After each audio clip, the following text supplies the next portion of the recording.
and welcome back. Cage Kiplinger, Logan Hubert. This is the KNL Sports Huddle episode number 47, recording this on Wednesday, January 28th. Lots to get to today on the show. We'll be recapping the AFC and NFC title games, giving a quick look ahead to the Super Bowl matchup we got in a couple of weeks. We're going to be debuting both our NBA and college basketball segments for 2026 as we've kind of made our way back around from when we started last year. And we transitioned into a more basketball-centric podcast with the NFL season winding down. But Logan, it's good to see you again. Hope the ice and snowstorm wasn't too bad up where you guys are. We got lucky down here. Yeah, we just mostly got snow, so no power outages, just deep snow. That was kind of annoying, but could have been worse. I know some places were a lot worse, so yes, I'll very count my much lucky so. stars. So, alrighty, getting started with sports topics. So, headline number one, this broke yesterday, so I didn't even realize that Bill Belichick was eligible for the Hall of Fame yet, but now looking back, you're like, yeah, it has been 5 years, but he is not going to be in this Hall of Fame class. He is not, according to the voters or whoever writes the ballots. Bill Belichick will not be a first ballot Hall of Famer. I guess winning 8 Super Bowls, 2 of them as a coordinator, 6 as a head coach, and winning a couple of those Super Bowls pretty much all because of you and your defense. Like the argument can be made that Brady carried Belichick. Well, if you look at both Super Bowls against the Rams, they held the greatest show on turf to 17 points and had a pick 6 in that game. And it came down to a Vinatieri field goal. So defense did the heavy lifting in that one. And then his last Super Bowl against the Rams, they won 13-3. So they held that Jared Goff, Sean McVay prolific offense to 3 points. So, yeah, that whole narrative of, Brady carried him. That's why he's not first ballot. Yeah. And then you bring up Spygate and all that. Well, if that's going to be a knock on him, then I better see Tom Brady not be a first ballot Hall of Famer. Right. Horrible. Hall of Fame loses credibility because of it. Yeah, here I thought the Baseball Hall of Fame was starting to become a joke. And then the NFL goes and make a move like this. That just a wild move by the NFL to have this go down. I mean, you said it, the defense for the Patriots was what carried them for many of those Super Bowls. And if they want to knock him for Deflategate, Spygate in the last couple of years in New England after Brady left, I mean, I don't think that's enough to knock you from a. He still took Mac Jones to the playoffs. Yeah, I couldn't believe it when I saw it, and then I saw more people tweeting about it and posting about it, and I was like, holy crap, this is real. Another story that is apparently real is that the Steelers are hiring Mike McCarthy as head coach. So,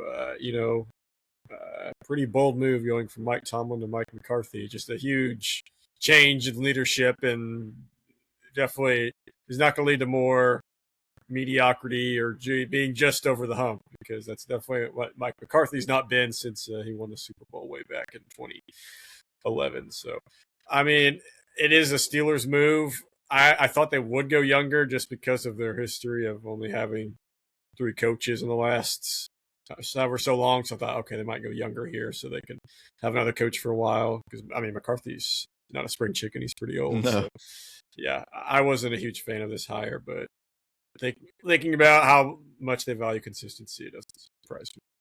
Imagine looking back on your career if you're Mike McCarthy once this is all said and done, and your 3 main coaching jobs were the Green Bay Packers, the Dallas Cowboys, and the Pittsburgh Steelers. Just like 3 of the biggest brands in the NFL. I mean, that's quite the Football Reference spreadsheet there. Yeah, it is, and he's walking into a not ideal situation. It'll be interesting to see if him and Rodgers reunite for another year. We shall see. Also in the AFC North, I think this broke today. Browns are hiring the Ravens offensive coordinator Todd Monken. Decent move. Yeah, and within division. I don't know, Ravens offense definitely had issues, but you couldn't really point them to blame for most of their issues these past And couple hey, of the years. Browns So have no other options, and no one wanted that job. So no one won that job. Jim Schwartz was allegedly a favorite. Then he fell out, apparently, so he might be gone. He might not even be their defensive coordinator anymore. So, yeah, I mean, head coach makes money, so I guess that's why I'm not going to point there. But, yeah, you can tell by all the no's and how long it took for them to get a coach that no one really wanted to be in Cleveland. In college football, the playoffs are going to stay at 12 teams for another season. I guess there was an adjustment to Notre Dame.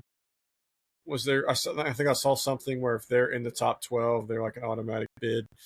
Um, so that's really the only big rule change, but still keeping it at 12. I don't mind it. I still think I wouldn't mind it changing in a few years, but I still think play with what you have. For if you just keep changing it every year, I don't think that's the way to go about it. So I'm fine with it being 12. And then lastly, if you've been really wondering what's going on in sports lately, like why is IU so good at football now, or why is Nebraska so good at basketball? How are we get a Sam Darnold versus Drake May Super Bowl? Like, what is the sports world becoming? But you could just look at golf and say, oh, actually, things are still normal because what do you know? Scotty Scheffler, he just won his 20th PGA Tour victory at the American Express. Yeah, some things never changed. Looks like Scotty is bound to have another big year as he goes for the Grand Slam in the U.S. Open. wonder In if he'll June. have a better year than he had a couple of years ago. I mean, he's already off to a really good start, so I'm excited to see what he can do this year. Yep, and I think that wraps up our main headlines. Unless you want to jump in, or if we can get right into the NFL. We are going to get right into our NFL playoff spotlight. We've got our AFC and NFC title games to go over. Let's start with the AFC. This game was just pure January football. Snow, cold, ugly drives, and basically every yard feeling earned the hard way. Patriots go into Denver, win it 10-7. And honestly, that score tells you exactly what kind of game it was. Denver never really got comfortable. New England's defense was in their face all day, tight coverage, no real freebies for the Denver offense here. Jarrett Stidham was able to get one early touchdown that looked like it was going to be a great day for the Denver offense, but it quickly cooled, especially once the snow started hitting. Drake May wasn't lighting up the box score or anything on the Patriots side, but this is where context matters. In a game like this, you're not asking your QB to throw for 300 yards. You're asking him to make one play, and he did. The late read and run, 6-yard touchdown. That's the moment the whole game flips. Suddenly, it's not a defensive rock fight. It's May making a grown up play in the playoff. And then Christian Gonzalez seals it. Late interception, absolute closer moment for New England. Denver still had some life, still had some hope, but Gonzalez shuts the door down with that INT. But yeah, conditions were brutal. Kicks were missed. I don't even know why they were attempting them, especially in the second half. But nothing came easy in this one. New England just handled it better. They didn't need any style points. They won the moments. And that's really the takeaway for me. This wasn't a pretty game to watch. This wasn't about scoring. It was just basically about surviving the elements. And that's how the Patriots punched their ticket to the Super Bowl. What did you think of the AFC title game after this one finished up? Yeah, it was a pretty horrific watch. I will say that on all sides. Even if you were a Patriots fan, I mean, you can't tell me that that was a fun game to watch, even despite you won, just because it was just awful all the way around. Horrible offense, and the defenses were great in the second half, but they really didn't need to be great because the weather was already slowing the offenses down. So, um, yeah, just putrid offense.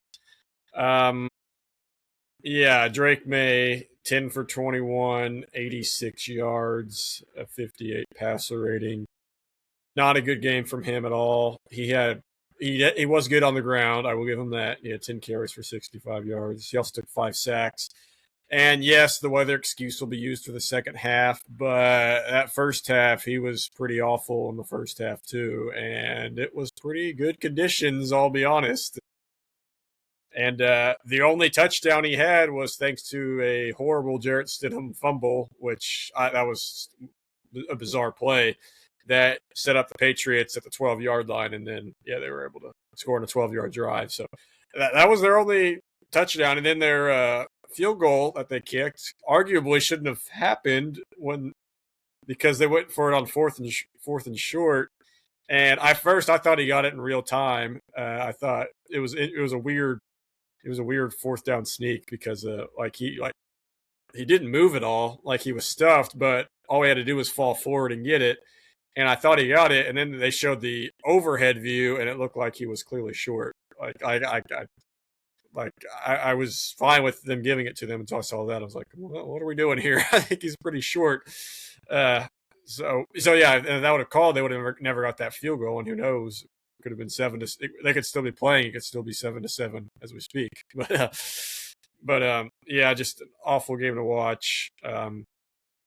Jarrett Stidham, like you said, had that one good drive.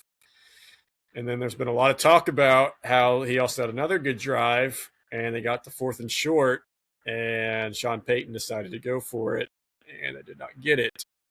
I would say if Bo Nix was your quarterback, that would be the right move because you trust your offense a little more. But when you're up 7-0 with a backup quarterback and you're in clear field goal range, you take the points. Against a good defense, you take the points. And that would have put them up 10-0, and that would think of how nice those extra field goal would have been later in the games. Yeah. I didn't want to come out of this game after the Patriots victory and saying that if Bo Nix would have played, it would have been different. But yeah, I mean, this was just a clear.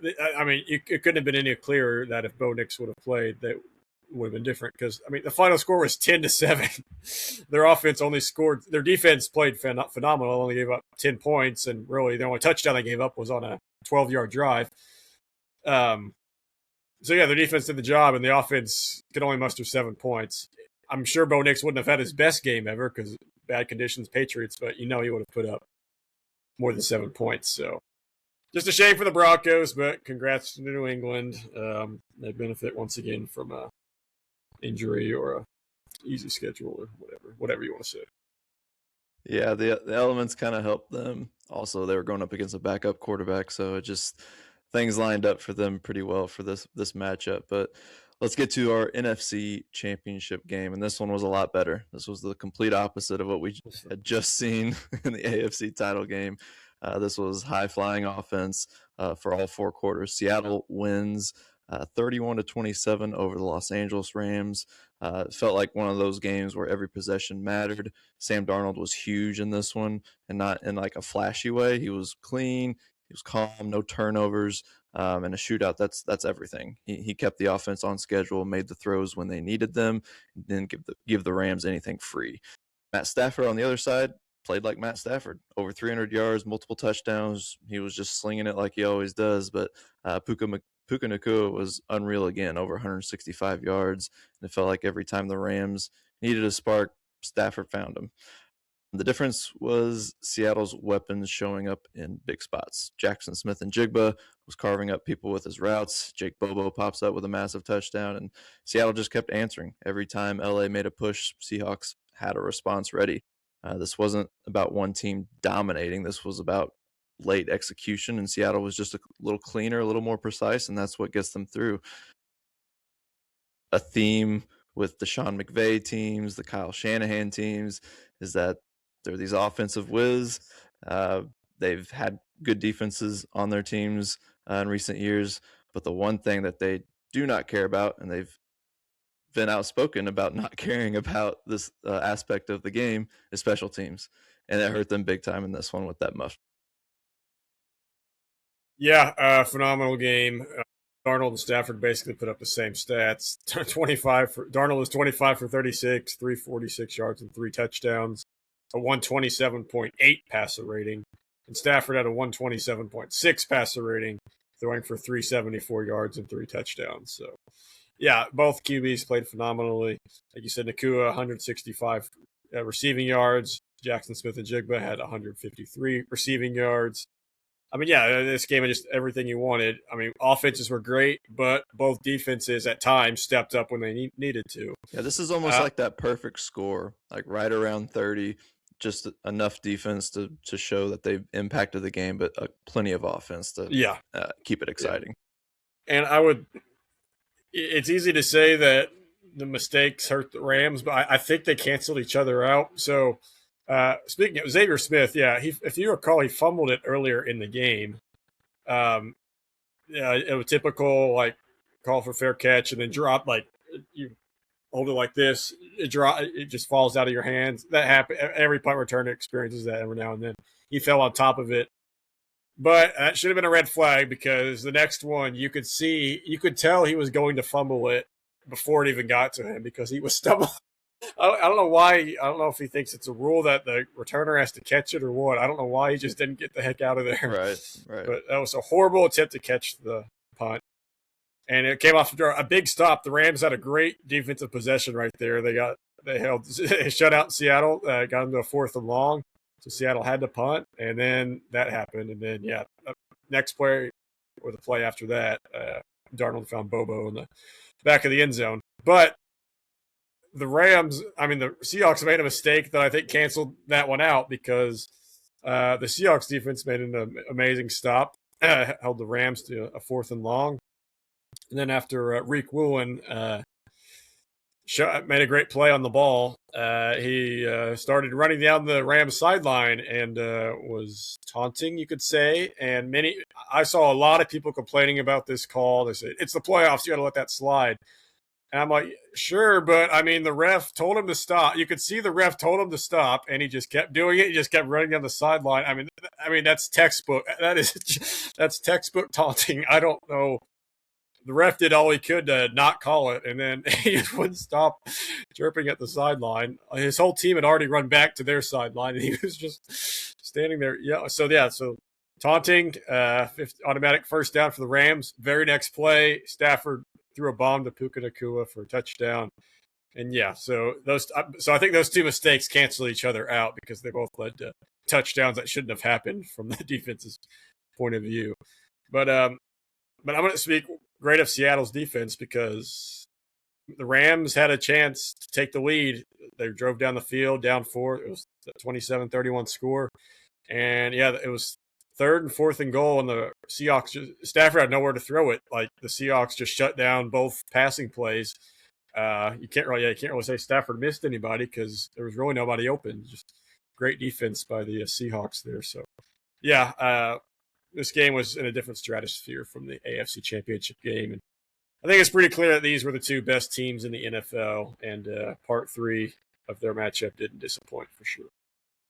Yeah, and we get Sam Darnold in the Super Bowl. He makes it to a Super Bowl before some of his draft classmates, and Josh Allen and Lamar Jackson and Baker Mayfield. Wow. I didn't think we'd be sitting here saying Sam Darnold is has an opportunity at a Super Bowl, especially in Seattle. And he gets all the credit, because we said that if he was forced to do very much, it could be very iffy in this kind of big NFC Championship game. But man, he delivered. And I'll eat my words. I wasn't high on Seattle coming into this year. I thought, with how volatile Sam Darnold could be, the ceiling was high, but the floor was really low potentially this season with him at QB, where I thought Geno Smith was more consistent quarterback presence for Seattle for many years. But he's made me eat my words, and here he has a chance to win a Super Bowl. So let's look at this matchup. So we get Patriots Seahawks Super Bowl LX in Santa Clara. It's a perfect contrast. You've got New England winning games by grinding you down, leaning on their defense and trusting their QB to make 1 or 2 defining plays. But then on the Seattle side, they're riding the rhythm, the balance, explosive offense. They've ran through 2 of their division rivals the past 2 games in the playoffs. It's grit versus tempo. The Patriots team announcing they're back in this space, coming back from the Brady years, and a Seahawks offense that feels like it's fully arrived. So it's a matchup you can actually chew on. And what do you think about this one coming into Super Bowl LX? So Seattle's, last I checked, a 4.5 point favorite, and yes. I think that's fair. It's a closer game for them. They've looked like the better team all year, because They faced a juggernaut schedule and still turned out 14-3. They've also looked pretty dominant in these playoffs. But you cannot count out the Patriots' devil magic. It is always there. We saw, their very first Super Bowl they won, they were heavy underdogs to the greatest show on turf. And what do you know? They ended up winning that, and that set off the greatest dynasty we've seen in the NFL. So, it's.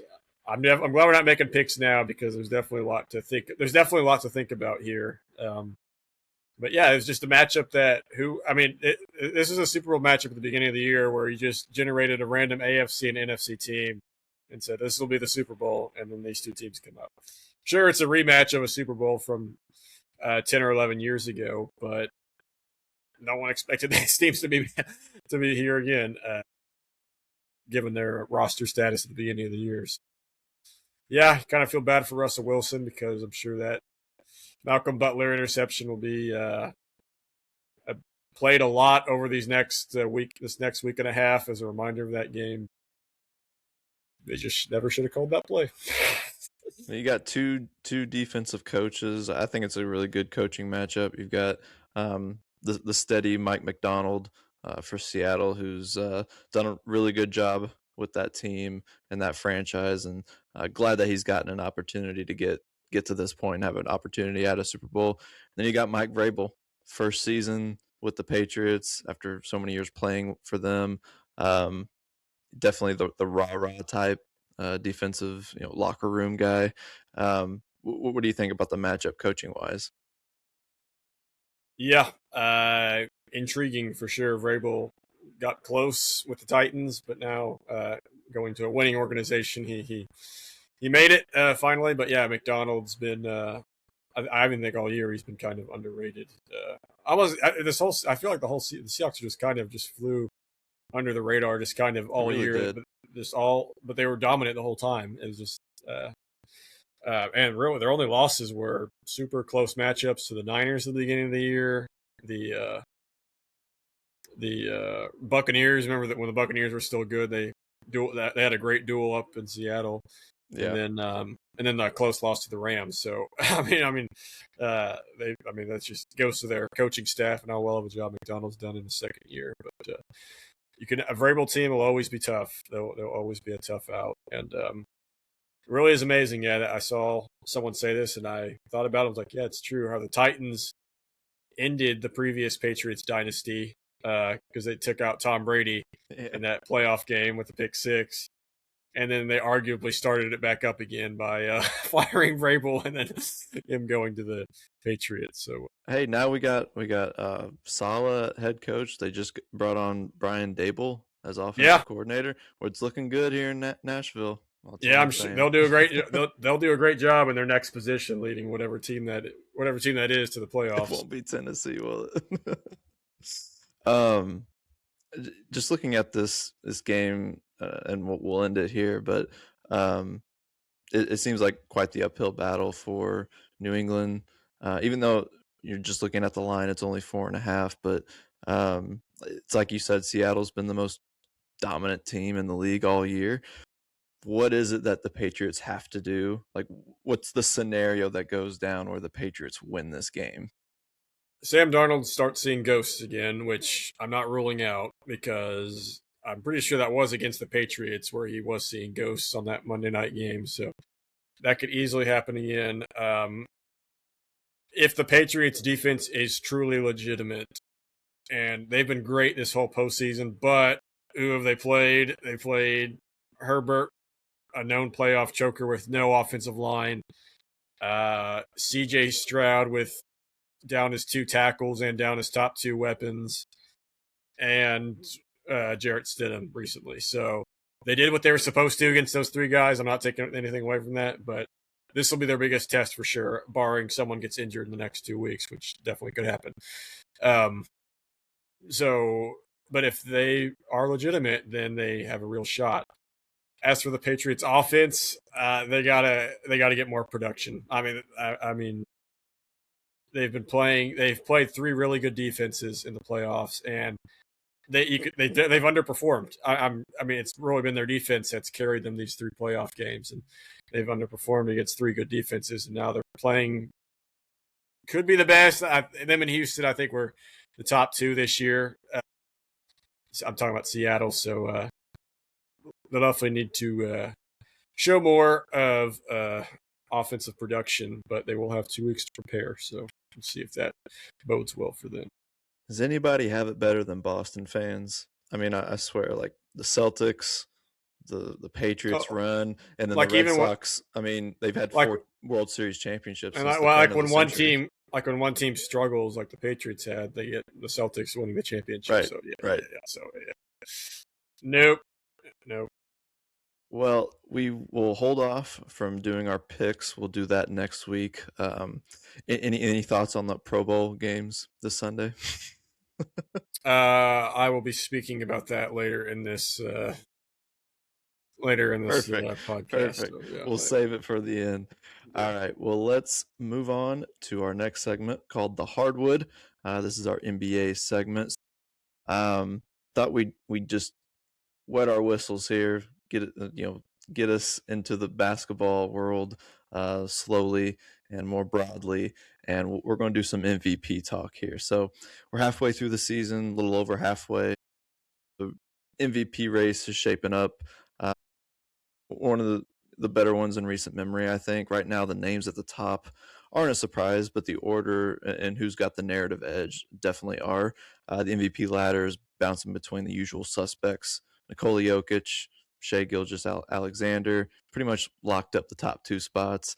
With both those guys putting up elite numbers and carrying their teams. Obviously, Jokic is a triple-double machine, and the impact he has, not just with his stats, but his all-around dominance and presence on the Nuggets make him a huge favorite. But SGA with the Thunder's record and his scoring efficiency is right there in the mix and getting some serious buzz. Then you got Luka Doncic, he's lurking, you know, doing Luka things, putting up incredible numbers, but also committing a bunch of turnovers.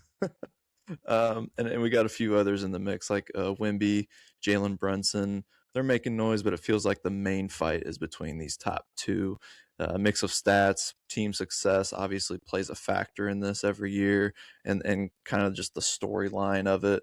Honestly, if you're talking MVP, you're mostly going to be talking about Jokic and SGA. So for this segment, let's just kind of unpack who we think has the edge: the efficient orchestration and all around impact of Jokic, or the explosive scoring and leadership package from SGA, and what it means if the award ends up going to one of those guys.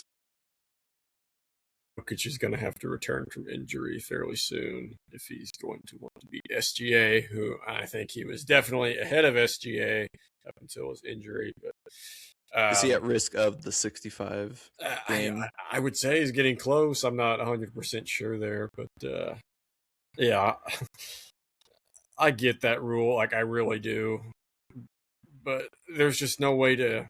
There's no win here, because if you don't enforce that rule, then you'll get way more load management and all that. But then if you do, then you get guys who should be all-stars, get accolades that don't, because they're hurt. Like, they're legitimately hurt for a period of the year, not resting.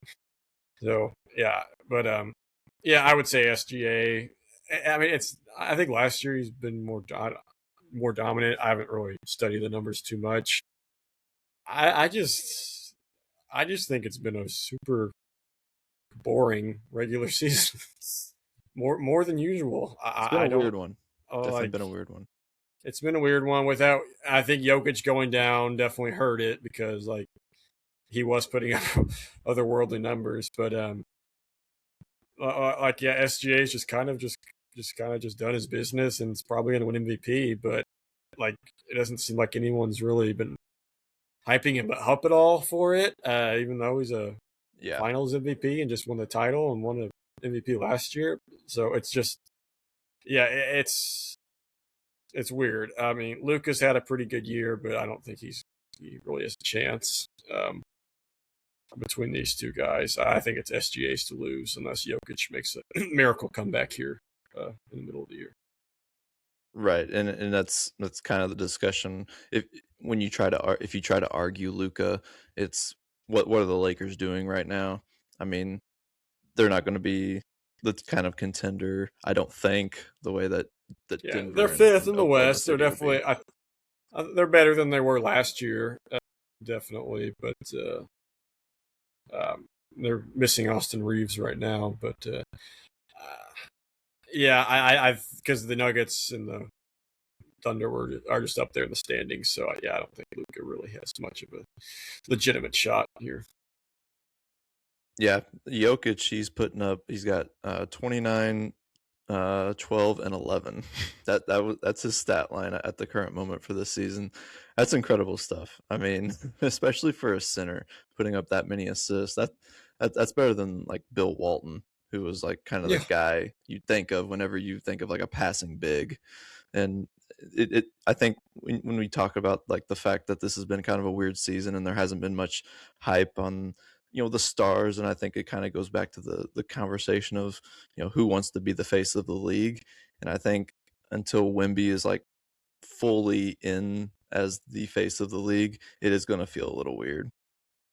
yeah. I think these injuries have made things much more boring. Like I know Wimby's playing now, but I mean there was a long stretch where he wasn't playing, and with Right. Jokic out, I mean those are probably two of the most exciting guys. I think those two out now is a bigger impact than LeBron. When LeBron missed the first few weeks of the year, I don't think that he was as missed as much as You didn't I think feel it, Jokic is. the impact of No, that. yeah, I mean that's just because he's not the best player in the game right now. So yeah, these two guys are, and they're on winning And teams. and Wimby is just, I mean, he is main event. He's popcorn. I mean, just absolute cinema when you're watching, because honestly, just the way he looks on the court and then the things he does, it's incredible to watch. Yeah. Another reason the NBA is boring is because the Eastern Conference is horrible. And I Yeah, mean give us the rundown horrible. on that. So, the Pistons are the 1 seed. They are a good team. They're just one loss back on the Thunder for best record in the league. But do you really trust them? No, I don't. They feel like the New England Patriots of the NBA right now. Yeah. Yeah. But they're in such a weak conference right now. I mean, there is no business. The Celtics have no business being the second best team in the East right now. But you just look at who else is in the East; it makes sense. I mean, because obviously they don't have Tatum this year, so they have no business being the second seed. But here they are. Knicks are third. I'm not a Knicks fan at all, but if you want a legitimately competitive NBA championship, it's probably, assuming Tatum doesn't come back. I think Tatum could come back, but I that's think it's probably looking that way. I don't think he should, but I think he's going to. yeah. It's Knicks are probably the team you'd want in the finals just to make it competitive because I don't think any of these teams could take on the Thunder, Spurs, or Nuggets. Then you have the Raptors fourth. I mean, does anybody trust them at all? No, no. No. And then Cavs and 76ers, two teams with names who had playoff experience, very, very minimal playoff success in the last few years. They round up the fifth and sixth. And then the designated the designated play-in teams every single year. Heat, Magic, Bulls, Hawks. Magic, I think Magic got out, or were they? No, were they the? Yeah, Magic. No, they were seventh seed. Yeah, yeah.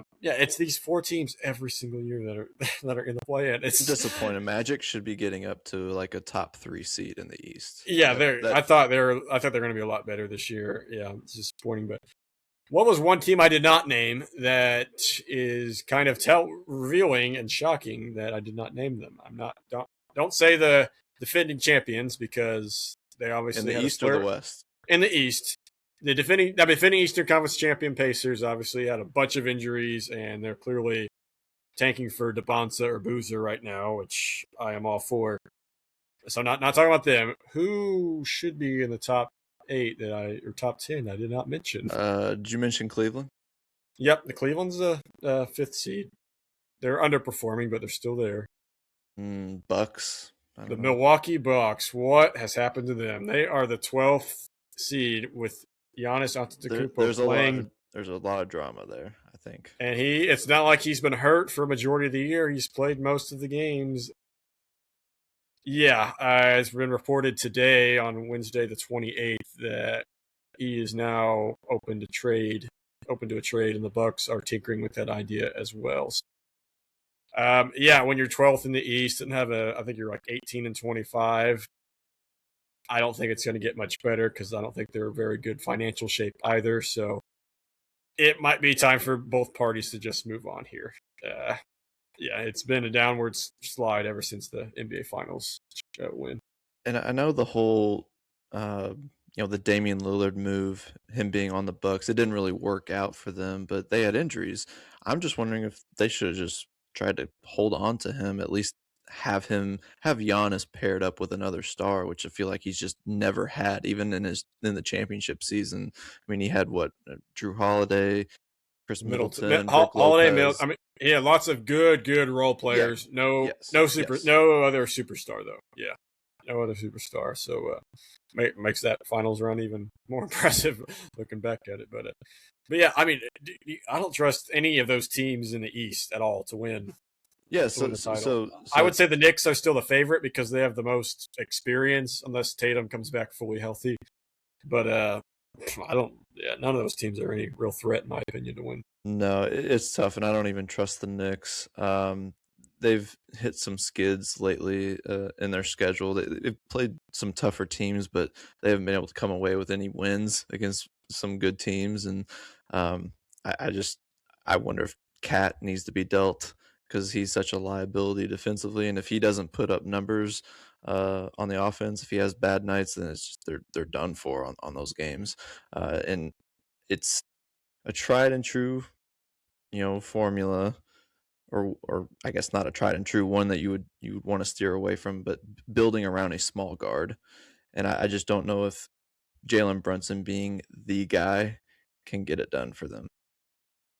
I mean, there'll always be a threat with Brunson, but yeah, there are limitations. I feel like to actually winning a title with him, but making the title not out of the question because of how bad the conference is. But winning it, no, not when you have the obviously Thunder and then the Spurs, Nuggets, Rockets. And I'm not even going to say Lakers just because Luka's had another year to mesh with the Lakers, and we've already seen him take a team to the finals before. So I think one of those 5 teams are the clear favorites here, barring a Giannis trade out west to another team.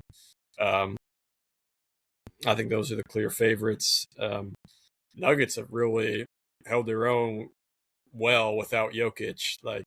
Didn't expect them to be world beaters by any means, but they've held their own and are still in third in the West, so they've done their job. Impressive. So Jokic coming back, and the Nuggets and the Pacers were the teams that gave the Thunder the biggest fits last year in the postseason. So clearly those two teams, clearly the Nuggets are a legitimate threat still. And then the Spurs, I thought they were overrated coming into the year because they hadn't done anything, but I was wrong. They've finally taken the next step. They're second in the West, just a few games behind the Thunder. So young too. I mean, if they can keep that core together. Yeah, young, fat, quick, long backcourt. Twitchy. Good word to describe it. Yeah.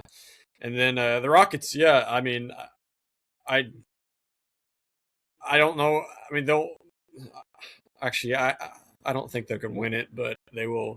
They have the pieces to knock off somebody who can. I will say that because, like I've said for a while, I don't trust Durant anymore to lead a team to a title, but I think their roster's good enough where they could knock out a Thunder or a Nuggets or a Spurs in the playoffs, and to knock them out. Not to win the title though, but I could see that happening. So yeah, those 5 are the big players. Frankly, we just need guys to get healthy so we can finally see how good each team is. Yeah. Real quick, where do you think Giannis lands? If you're the Bucks, where do you want to send him? Do you want to send him west to get him out of your conference? And then you do, but the NBA should absolutely block that because the West is so stacked. They should force them to trade it somewhere in the East. But yeah, I mean, if I were the Bucks, I'd send him Golden State, somebody like Right. that. Who Golden could State use was my first thought, but I just don't know what they have to be able to offer financially. Yeah, I mean enough. they have old guys, and Because with the Jimmy Butler injury, that it just feels like their season's in the tank and they Jimmy have to Butler make a injury. They move. have old guys that are expensive, and then are any of their young guys worth the Giannis trade package? Like, would the Bucks even want that? So Have to make quite the sales pitch for Kuminga. yeah, which no team has been willing to bite on. So hopefully after All-Star break is when things start to heat up a little more, because right now That's usually what happens. it's kind of a snooze fest right now. Well, let's get to something that isn't a snooze fest, and that is our campus corner. And this time it's not going to be college football. We are officially switching this segment into college basketball mode. And I know we want to start with the game of the week, game of the season so far, I want to say, because it was a top 5 matchup in the Big Ten. Number 3 Michigan rallying past number 5 Nebraska, 75-72 in Ann Arbor. This game ended Nebraska's incredible run. They were rolling unbeaten at 20-0 and sporting the longest active win streak in the country. Nebraska, they came out hot from the outside, knocking down 10 3-pointers in the first half, holding a slim lead at the break. But Michigan, true to their identity, they just chipped away. Morris Johnson Jr. pretty much anchored things with 17 points, 12 boards. You could see the momentum swing in the second half, especially in the free throw battle. Michigan got to the line time and time again and made the ones that mattered. Something fans love to nitpick, but it's a tangible advantage in a close game like this. So the real turning point for Nebraska, they just went radio silent on offense for the last few minutes, missing a string of shots, failing to score over the final 3 minutes and 15 seconds.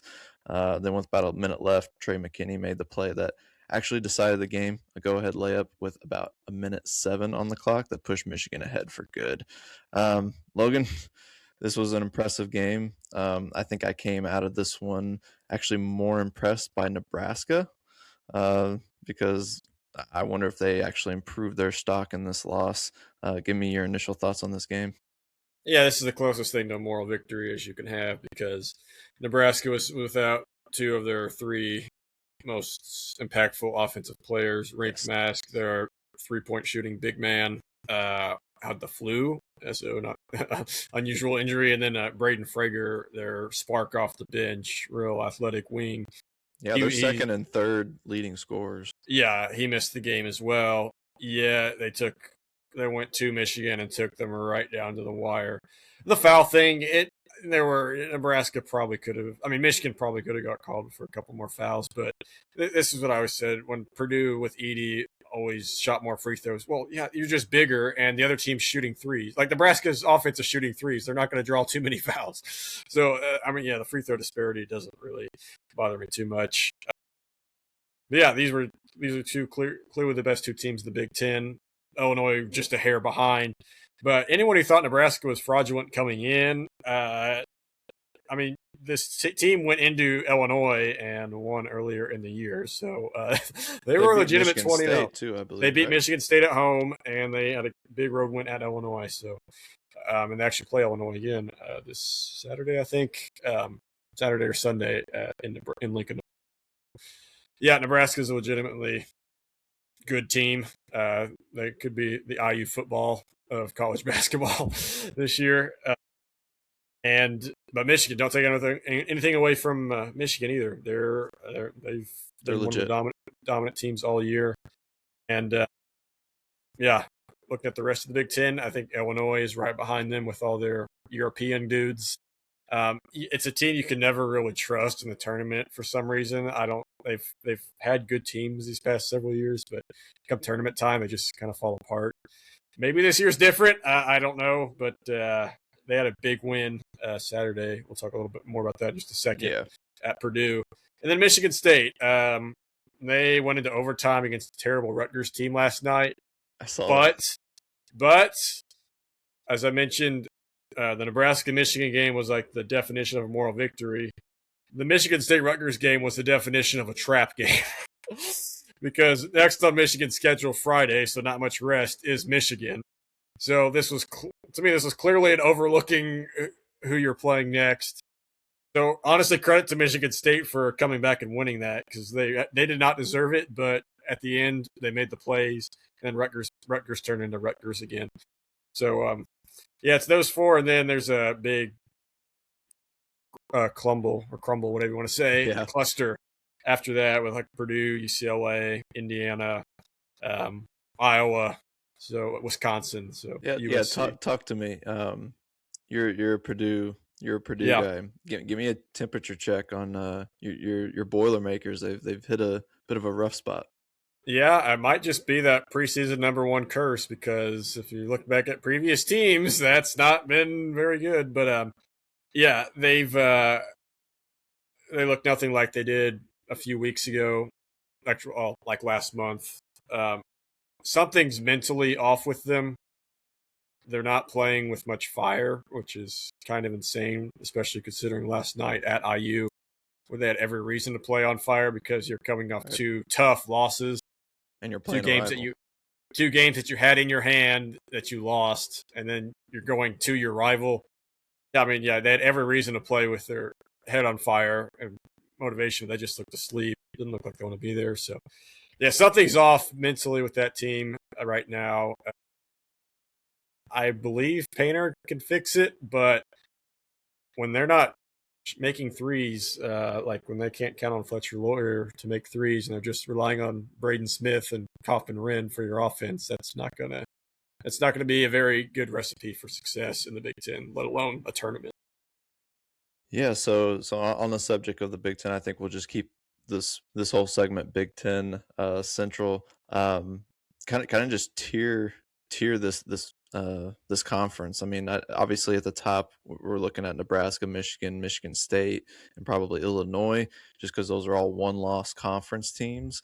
But how does the rest of the conference shape out? And if you think you can uh, give me a prediction on how many teams from the Big Ten make it to the tournament, because it seems like Big Ten's got a lot of highly ranked teams. I feel like maybe the Big Ten's making its way back into the more of a national discussion here.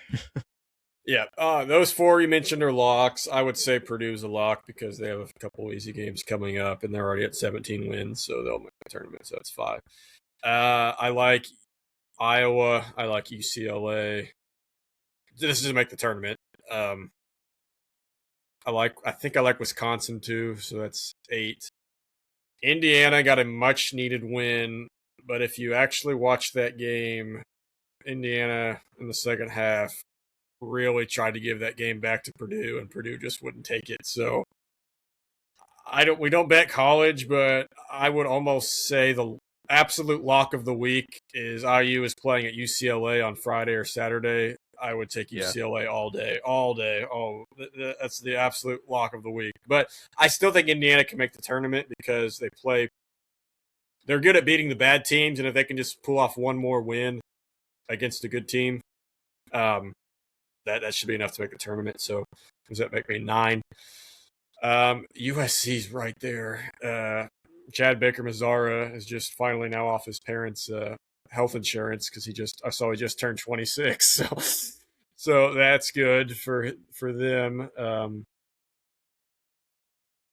Yeah, I'm gonna say USC makes it. So I think that puts it at 10.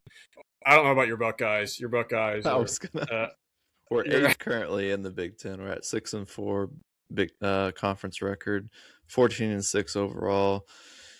It's you just got been some kind of tough sitting in games. the middle, Yeah. where we've kind of been recently in the Big Ten. Yeah, and lately the track record's shown that they kind of fall apart late in the year. Like all their must wins at the end of the year, they tend to lose. So We'll knock off a that's number 1 seed during the season, but then it's all downhill from there. yeah. So yeah, I'm gonna say 10. Ohio State's the big wild. Ohio State and USC are the big wild cards, in my opinion. I think Indiana's gonna have enough to make it. So, but yeah, USC and Ohio State are the wild cards in it. Man, those Rutgers, Penn State, and Maryland, they're awful. They're terrible. Those Eastern teams are bad this year. Yeah, one game I'm looking forward to in the Big Ten. I think on Saturday, going to be Michigan State and Illinois. I believe that one's being played on Saturday, No, Michigan or State, Michigan. Michigan Michigan State, State, Michigan's Michigan Friday. Michigan State, Michigan's Friday. Friday. Nebraska, Illinois is Saturday or Sunday. Those are There the you go. two. That's the one. Those are all four of the teams we are at the top right now. So Yeah, that's going to be some good basketball to watch. One thing, the way I was watching basketball the last couple of days is I've just basically been switching back and forth between a college and pro game uh, during the night, and I realized that I've never done that before, and it was honestly one of the most enjoyable experiences watching basketball because you kind of get to see the stark contrast between watching the NBA and college. In college, the atmospheres are great. The fan noise, it's loud. You got the student section, teams playing very intensely, but you see the game in the NBA, and you see the open shots. If someone's a little bit open, they're making it. The shots in college, you're seeing those guys miss four in a row before they make one. yeah, NBA. Yeah, college is all like atmosphere, hustle. When a guy goes off, it's exciting. NBA is. I'm not going to say there's no defense. There is defense. No. It's just skill. It's skill. Yes. I mean, these guys are just skilled. I mean, it's more. The atmosphere is usually dead. That's why NBA regular season games usually put me to sleep. It's not because the game's boring. Playoff basketball is. Yes, NBA playoff basketball, that's a different story. And even meaningful regular season games, that's different too. But yeah, right when it's a dead environment, I don't care how skilled these guys look. I don't care if it's an intense game. It's just the environment just makes me fall asleep. Right. All right. Well, that is our campus corner. Let's get to our final word. What to watch for this weekend? We've got the Farmers Insurance Open at Torrey Pines, one of my bucket list courses to play at. Since it is a public course, I will get there someday. But this is also the Brooks Koepka debut back in the PGA Tour, and we just got news that broke, I think it was yesterday or today, that Patrick Reed is looking to make a return. Captain America is back. Tour. Yes, he is. So excited to see some more of those guys be back on the leaderboard within more PGA Tour events than just the majors. And then we got Australian Open still going on in the tennis world. The final will be Sunday. We'll see who ends up knocking on the door for another Australian Open championship. What you got, Logan? Yeah, so is the Pro Bowl still Sunday? Or didn't they move it to like Tuesday? Isn't it not even on Sunday anymore? Oh, I don't watch. I don't even know. It's like a skills challenge or what. But yeah, big news of the Pro Bowl is that my favorite quarterback, Shedeur Sanders, is now officially a Pro Bowler after a historic 56% completion percentage, 1,400 yards. Of course, that's based on he didn't play every game this year, so that's not expected to be too big. But 7 touchdown passes, 10 interceptions, not a good ratio, and a 68.1 passer rating, which ranked 41st out of 42nd amongst eligible quarterbacks. But apparently that's enough to get you to the Pro Bowl these days. So they couldn't pick anyone else. My take on this is this is either the most ridiculous thing I've ever seen. They're just letting him based off name alone, just absolutely nothing, or they're not report. Maybe they have reported this. I don't know. Maybe so many guys declined. So many guys just declined to play, and it just came down to Shedeur. And if that's the case, then why are we even having the Pro Bowl? I mean, what's the point if everybody's declining? Like, why are we even naming guys to play? It just doesn't make any sense.